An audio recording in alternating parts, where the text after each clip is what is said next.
বৃহস্পতিবার রাতে ইশারের পর একটা আমল করুন, আপনার সব গুনাহ ক্ষমা হয়ে যাবে, চেহারায় সৌন্দর্য বৃদ্ধি পাবে এবং মনের সব আশা পূরণ হয়ে যাবে ইনশাআল্লাহ। আপনি আল্লাহর কাছে যা দোয়া করবেন, যত পাপ আপনি করেছেন, কে নাই পাপ ছাড়া? প্রিয় ভাইরা আমার, আপনি আমলটি শেয়ার করে দিবেন। আপনি আমল না করে সওয়াব পেতে পারেন। সেটি কিভাবে জানেন? রাসূল সাল্লাল্লাহু আলাইহি ওয়াসাল্লাম বলেন, বাল্লিগু আন্নি ওয়ালাউ আয়া। একটি আয়াত, একটি হাদিস, একটি আমল যখন তুমি জানতে পারো, সেটি শেয়ার করে দাও, সেটি সবার কাছে, তোমার ভাইদের কাছে জানিয়ে দাও। আপনি আমল না করে সওয়াব পাবেন। যদি আপনার একটি শেয়ারে অন্যজন আমল করে, তাহলে তার আমলের পার্সেন্টেজ থেকে আল্লাহ তাআলা আপনাকে সওয়াব দান করবেন। সুবহানাল্লাহ।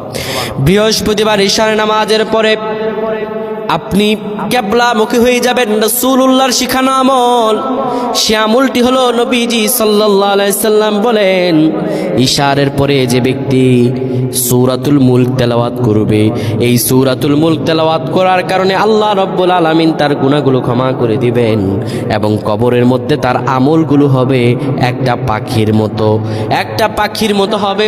সেই পাখিটি এত সুন্দর হবে, তার আমলগুলো সেই পাখিটি তার হয়ে ফেরেশতাদের সঙ্গে জবাব দিয়ে দিবে।